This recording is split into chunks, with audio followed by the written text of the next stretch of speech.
Welcome to the latest episode of 5 on the Floor on the 5 Reasons Sports Network. Thanks for joining us on your favorite podcast app. We're now on Red Circle instead of Podbean, also Google Podcasts, Apple Podcasts, Spotify, and the 5 Reasons YouTube channel. Make sure you hit the like and subscribe buttons there. You get all of our other content.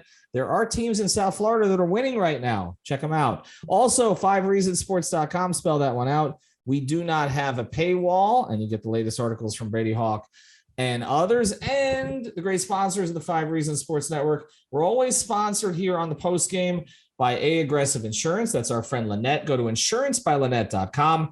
An insurance broker agency has been servicing South Florida for over 15 years. They offer auto insurance. And they can get you auto insurance even if you don't have a good driving record. I promise you that. Homeowners insurance, condo insurance, life insurance, and they offer retirement programs. They give you free Lynette and her team will give you free phone quotes. Again, if you have a bad driving record, no problem. No driver will be refused. So go to insurancebylynette.com. That's 2 N's, 2 T's, insurancebylynette.com, and make sure you mention 5 Reasons. And now, today's episode. Yeah. 5 on the floor, ride for my dogs. Where here's the thing, you can check the score. Hustle hard, couple scars, wearing rubber frauds. Just like Butler said, you in trouble, y'all. Kept the floor playing, got it all band. Y'all seen the block, stop with one hand.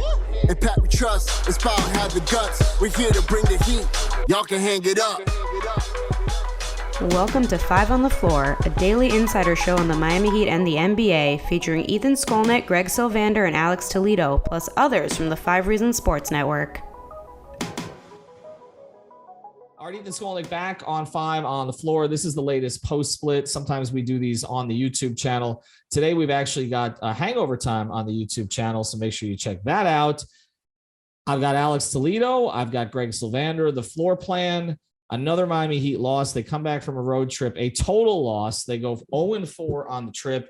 They're now 7-11 on the season with Washington coming in for 2 games. They are 2 games away from the magical 20-game mark that we always talk about. They will not be at 500 for the 20-game mark. They obviously were without some players on this trip, Tyler Hero, Jimmy Butler, but they did have Bam Adebayo back. They did have Kyle Lowry. They did appear to have control of this game early again. This has been a consistent theme.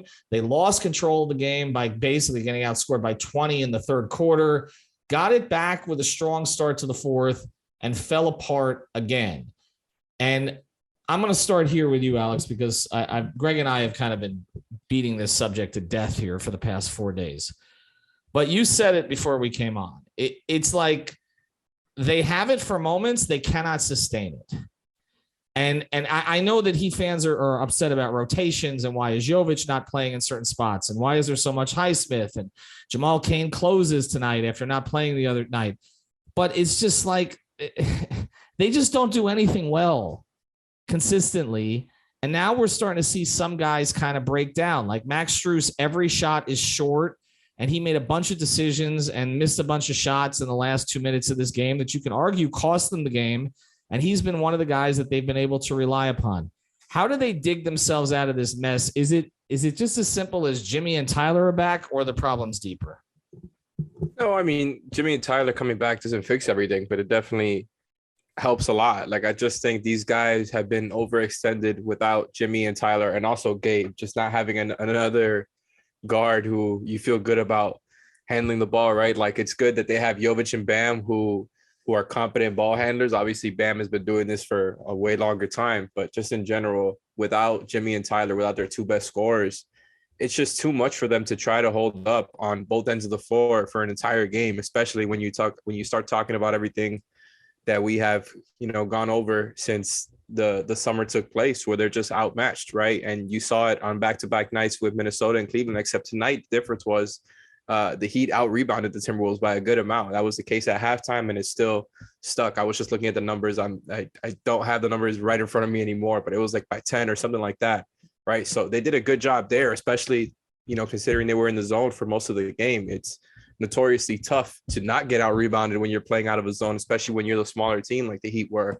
So they did what they needed to do, I think, on the defensive end for most of the game, which is what I feel good about, especially considering, back-to-back on the road, you're kind of outmatched. Like, you're already grinding out every single possession on offense. So I think it was a good effort in general. I just think, with what they have out there, it's too much to hold up for an entire game. And you kind of saw it tonight, even though it was a little bit different in the way that it turned out, right? Because it was a third quarter where the Timberwolves put up double the amount of points that Miami did. And, after that, the Heat were still only down 5. So it was still a game. And then you saw that, there was only a 1-point margin in the fourth quarter between the two teams. So it's not like the Timberwolves just destroyed them in the fourth or anything, but it wasn't enough. The Heat just didn't have enough to close out the games.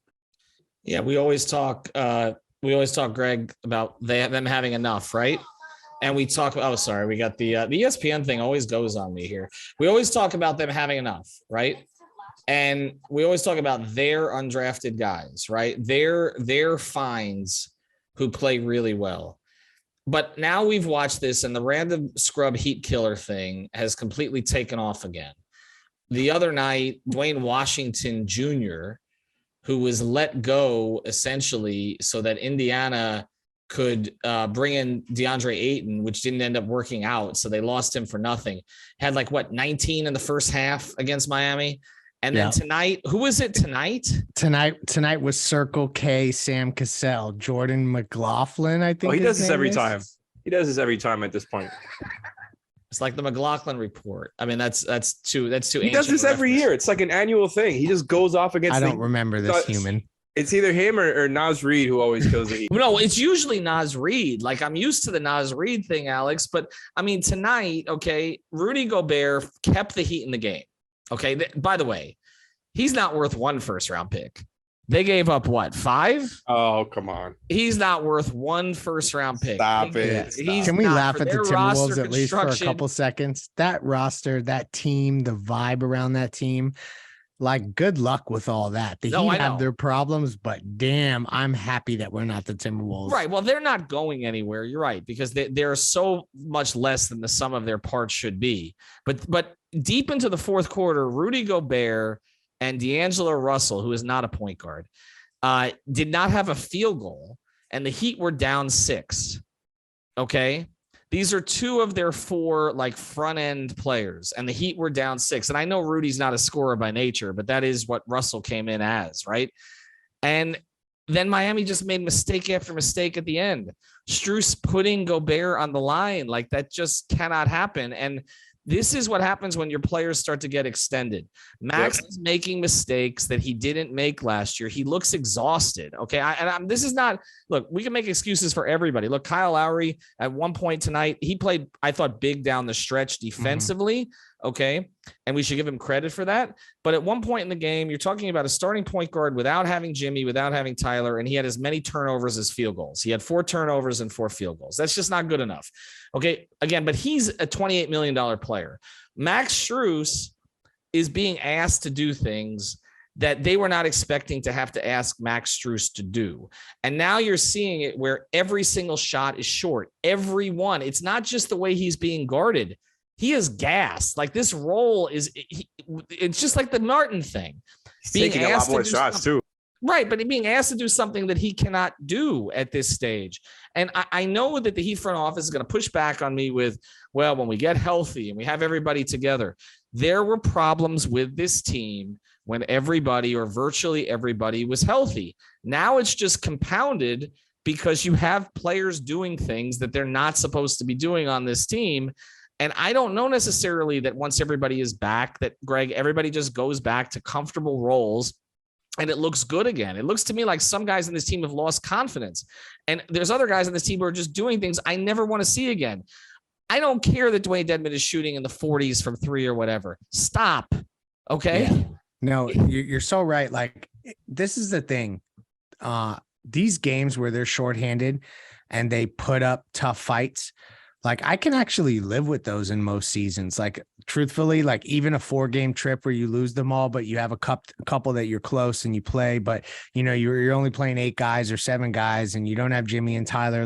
All that context is key, but this is the issue. And I hate to beat this dead horse, but you can't run away from it.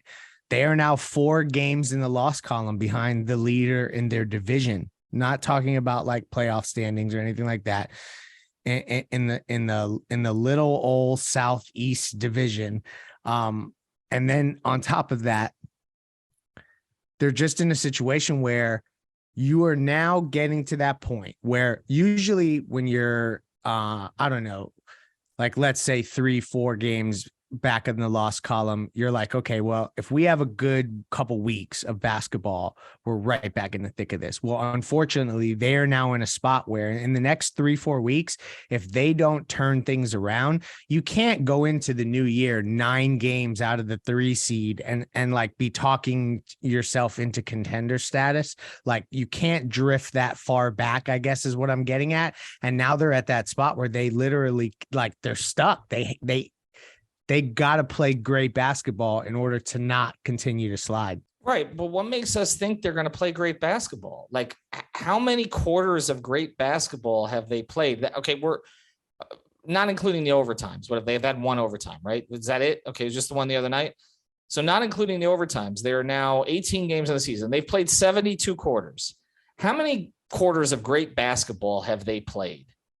How many? That maybe they've had like a 4-minute stretch, like the start of the 4th tonight, or maybe the first quarter. And there was a stretch in the Phoenix game where there was a third quarter against Charlotte that was great. But other than that against Charlotte, I mean, they're not a great team. Arguably the worst team in the NBA this year, or among the worst teams in the NBA, because again, they don't have. Well, I guess in that game they did. They had LaMelo back, but they didn't have some of their best players. They haven't had Miles Bridges. They're not a good team to begin with. How many quality quarters have they played where they've sustained it? And every lead goes away. And I understand they didn't go into the season thinking that Haywood Highsmith and Jamal Cain and even Nikola Jovic were going to be playing these kind of minutes. I get it. Okay. I understand that. But there are a lot of teams that are playing shorthanded right now, and they're finding a way to get a win somewhere. Okay. Maybe not sustained victories. Okay. Philadelphia is without everybody right now. Okay. Harden, Maxey, Harris, Embiid. Okay. Milwaukee has been without Middleton for this season. Boston, I did a national podcast today with Brady. They're without their coach. They literally went into the season with a new coach. Robert Williams. But they're without Robert Williams. And you know what they've done? Because Brady and I and I recommend everybody listen to the Step Back Pod. We spent 15 minutes on this today. They've changed their entire play style. They're playing all drive and kick. They've got 5 role players shooting 42% or better from 3. None of their 3 key guys, okay, not Tatum, not Brown, not Smart. They're all shooting in the 30s or below in Smart's case. And they're basically driving, kicking to role guys. They've had players step up for them like Sam Hauser and others. Okay, they haven't had Robert Williams. They changed their coach. So, and there are other teams. I mean, look, Kawhi Leonard, the Clippers are now 3 games over 500. Kawhi Leonard has played 4 games and played reasonably well in one of them. So they're not the only team. Maybe they've had more injuries than most teams, but they're not the only team that's had these kind of injuries. And there is just nothing to hang their hat on right now. Brady and I were talking about it. They have no identity. It's so depressing. There's no identity. Like what exactly do they do well right now? Shoot free throws except tonight. Right. And the Alex, 1 year they choose to shoot free throws well, they can't do anything else well. You know how many years that was the missing element? Yep. And if they had done it well tonight, they probably win. Yep. And that's because my Minnesota thing. is not good. Greg, you mentioned it. Like there's a lot of talent on that team. That team is poorly constructed. That has play-in team first play-in game out written all over it. Like they don't appear to like each other. By the way, it's just so funny when Eric Reed and John Crotty just don't like a player. Like they were piling on Rudy tonight. Like typically they pile on Cat, and then Eric kept saying, "Well, he's still the best big guy in Minnesota." Like it's just funny. He was at the line, yeah. But even I mean, when Minnesota kept making threes, even Eric Reed was like, "You got to be kidding me." But this is not happening by accident. That's the thing. It's not happening by accident. Bad teams find a way to give up leads. They find different ways to lose every night. And you just have a feeling that they're going to blow it. Okay. And there was one game on this trip that was encouraging, and that was the Washington game when they played without anybody. Okay. You just mentioned it here in the chat, Greg, that they even out rebounded them tonight, 46-40.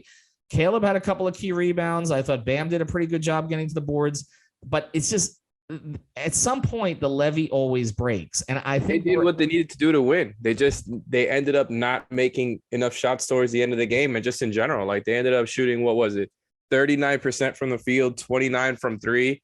And how long are we going to say that, Alex? Like we keep saying, no, but that's what I'm saying. They did what they need to do to win, but they don't win. But that's the thing. That's what we're talking about this whole episode. The theme is that this team is overextended. Whether you're talking about the team healthy or not, like it's just without Jimmy and Tyler, everything is a grind. And I really do want to commend Kyle just because I think he's shown you a little something in these games without Tyler. Like, you know, because I feel like everything has been very negative on this show, and I understand why. Like we're right back to where they were before, right? Like we were talking when they were 4-7, like everything was coming down, and we were kind of having the same, you know, similar conversations as far as like they have to get it together right now or things can go off the rails.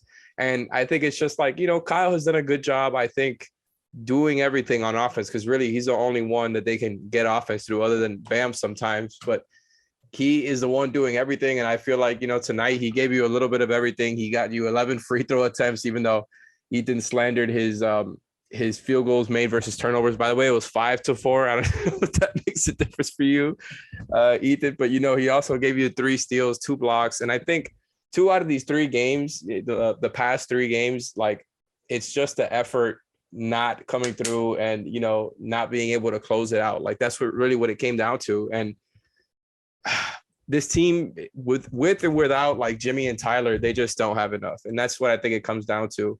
And by the way, tonight, they were 18 of 31 at the rim.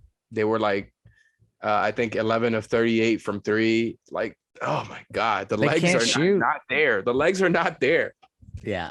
But listen, this team is just we're at a point where the fans, everyone sees it. Like literally everyone I speak to that watches this team as a fan, as a casual observer, as an analyst, as just a Twitter troll, everyone is saying the same exact thing. What the hell is wrong with that team? And so like, I just feel at some point, Ethan, you're so right. Like we can't run from it. When is it going to be fixed? Probably never. So now it's like, you're starting to drift into what the hell are they going to do about this roster territory?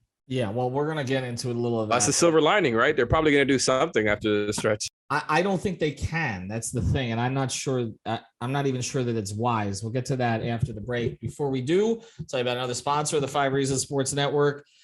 This is a consulting company, and certainly the Heat could use that at this moment. It's called ODM Performance Solutions. Team building is hard, even for the best of organizations. ODM PSI can help you build a winning team and keep it together. If you're looking to fill an important role at your company, ODM PSI can help you find C-suite level leadership, sales rainmakers, plus management and operational support staff. To find out more, check out ODM Performance Solutions. That's ODM PSI. That's ODMPSI.com, or give them a call at 954-434-0634. That's 954-434-0634. Again, that's ODM Performance Solutions, or ODM PSI.com. The performance solution of the night. Okay, give me just one here, Alex. One thing Eric Spoelstra could have done to change the outcome tonight, because I know the Heat fans are going to say play Jovic late, right? Oh yeah, for sure. That's the easy one to go to. It's just funny, and this ran through my head, that tonight it was Jamal Cain who trusted to close the game, and last night it was Haywood Highsmith. And I think it's hilarious. Sometimes it feels like he's trolling Heat fans, but it's obvious he thinks that Highsmith and Cain are, you know, just better defensive options when you talk about lateral agility. And I think that was more what they were going for, trying to keep up in the zone, even though I thought Jovic was fine, held up in the zone nicely, played pretty well next to Bam, which we haven't even talked about tonight. It seems like they complement each other pretty well, which is one of the other silver linings from all of this. But as far as performance solutions for tonight, that's a really tough question. Like, despite all the stalling, I can't come up with a single answer, man. Like, they didn't make their free throws. They had the dumb turnovers down the stretch. And then, you had that quarter, like I said before, where you got outscored by double. And in a game like this, where on the road back-to-back, missing your 2 best scorers, like, your margin for error is so low, you can't get outscored 37-19 in a quarter, right? And that's not the entire game, but like, you just put so much pressure on your entire team on both ends. Like you were playing so well throughout the game until that stretch, right, where it was like 30-7 or something like that for the Timberwolves. And I just feel like, boom, that's the problem with this Heat team, right? With some of the ways they play with and without Jimmy and Tyler, like it's too much. Like they're outstretched, and then there's a point where it falls apart after, like, it feels like they've been tight and doing their thing all game, and once it falls apart, it's too much for them to come back from. They dig themselves in holes. And I think the one good thing you could take away from it is that they've been in close games for pretty much, all season, except last night. Last night was the first really, really bad, ugly blowout loss, but they don't have enough. They need a little bit more. They need a shakeup of some sort. They need to do something, but like they're in all these games, whether you're talking about with or without Jimmy and Tyler. Greg, I think as we do longer episodes on this, okay, there's a parallel that could be drawn between the play on the court and the front office right now, okay, is that they don't know how to stop the bleeding. Like when other teams get on runs, these runs, the key, there's always going to be runs in the NBA, okay? The key is keeping it to like 11-4, okay, not 23-4, right? We've seen this now in the Cleveland game. We saw it in the Washington game. We saw it tonight, okay? It's happening repeatedly. They just cannot stop a run, okay? Now, tonight, when the quarter flipped to the fourth and they got a breather, they came out, and that's sort of how the run stopped, right? But they couldn't stop it within the third quarter. And this idea that the third quarter has been a problem for this year, do you know, until about a week ago, the third quarter was the only quarter that the Heat were winning. So I know everybody talks about the third quarter. This has been a recent thing here. This has not been an all-season thing. They cannot stop a run. Jimmy is the guy who usually can get them to stop a run, but even that wasn't working when he was playing. Kyle can't do it, and he's the guy that's supposed to organize them and make this stop. And their shooters certainly can't do it because they don't even have any shooters on the floor. Like their only shooter now is Strus, and he's in a terrible slump. And now it's kind of shown, now everybody's back to, okay, put Tyler back in the starting lineup because Max can't shoot right now. And Max has been, I think Alex used the right word here. Max has been overextended, okay, in terms of where he is right now and how many minutes he's playing and what his role is. But the same applies, I think, to Spoelstra now, and the same applies to the front office. They can't find a way to stop this, okay? Nobody has a solution right now. So it's not just in a game, but it's just now you're looking not just the micro of a game, but you're looking at the macro of the season, right? It's like, and like what Alex is saying, okay, they have to make a move, but the calendar is not on their side. It's not Thanksgiving yet. A lot of their contracts are not tradable until mid-December or mid-January. They're kind of stuck. And then the whole thing becomes this. Do you make a move on a team that's not going anywhere, right? Yeah. And we've had that conversation. Like, they're not going to full tank. There are three options here, okay? Option one is you basically make a move to try to save the season. Okay, you trade the draft pick and Duncan Robinson, you go get yourself a 4, you try to stabilize this thing, right? That's what we were talking about before. Guts check move. Right, but is it worth it if you're not competing for anything significant? The other thing is to just stand pat, let it play out, okay? And Heat fans are going to hate that, but that honestly is their only solution. It's all they can do from between now and mid-January, okay? While Dwayne Dedmon heaves threes, okay, as they're waiting to trade his contract. And the other option is the one that other Heat fans are starting to ask for, which they are never going to do willingly, which is tank. And so, right. So they're just like, nobody has the tourniquet right now because there is they don't even know where the blood's coming from. So that's what this boils down to, is that they essentially need Jimmy and Tyler to get back on the court, one. And they need their shots to start falling. Like it's that simple. Like they can't, this team was not built to shoot like crap and win. End of discussion. So like, if they want to make it to January and be above water so that a trade makes sense, so that they could actually say, okay, maybe we can make a run, then they got to start making shots. And it's just that simple. Like I don't have any other magic bullet that's going to fix this. It's the guys that are taking the shots. They need to start making them. And You need your best players out on the court playing their best. But you see, we've seen some of that already this year, and things are still not cleaned up necessarily.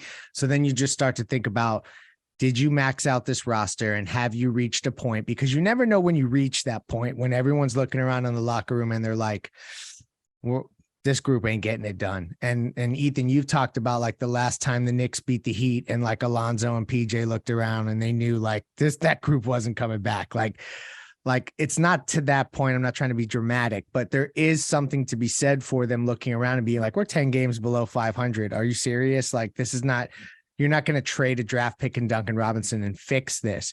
So it could be just you swap the deck chairs on the Titanic with another team like that has a 4-year player that they can't get off of. That's Duncan Robinson-esque, but at a different position.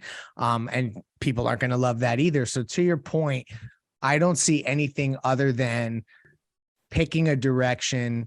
And this is a conversation for another day, that puts a different kind of hope behind this team than what maybe the hope that had gone into the season. And that's a tough conversation to have. I wonder now, if you look at it, if, we see Russell Westbrook had 10 assists in each of his last 4 games off the bench. Alex is making a face and leaning back in his chair. Are we about to do this? But the Lowry agenda has officially gotten too far. I'm just wondering at this point, like maybe that's something they should have looked and more both seriously first round at. picks. If we get both of those picks, then maybe I can. That's what I'm saying. Well, it. then you could flip the picks for something else. Like but now look what we've become. We can't. I'm not into it at all. End I'm the just episode saying. now. I mean, let's just put it this way. It's not a Dolphin bye week, so at least there's something to look forward to this week. All right. Thanks to our sponsors. Again, Prize Picks. I didn't mention that one. Use the code 5FIV. You can play the World Cup on there. Actually, you can play the World Cup on Prize Picks along with MMA and NHL, NBA, NFL, college football. It's all there on Prize Picks. Use the code 5FIVE. Get your initial deposit matched up to $100. I think we'll pod tomorrow. I'm not exactly sure what we're going to get into there, but I do think we need to keep talking about this direction. There are 3 options. What makes the most sense for them right now? They got to start thinking about this if they're not already. And I'm sure they are, but just saying, we're just going to wait till everybody gets back and see how this thing looks. I don't know, man. This is feeling like 2014-15 to me. It really is, like even more so than 06-07 or 17-18 or 2021, the run it back seasons. Like this is feeling like a non-run it back season, which was 14-15, which was run it back without LeBron. And let's hope that Josh McRoberts solves this. Danny Granger. Except PJ is LeBron in this case. I don't know. Guess he is, although he's gone scoreless for a week. All right. Thanks to Greg. Thanks to Alex. Thanks to our sponsors. Aggressive Insurance. That's insurancebylynette.com, odmpsi.com. We need a consultant right now. Maybe we'll enlist somebody from the Alex and his group over there Josh's group over there at ODMPSI. Have a good night, everybody. Thank you for listening to the 5 on the Floor on the 5 Regional Sports Network.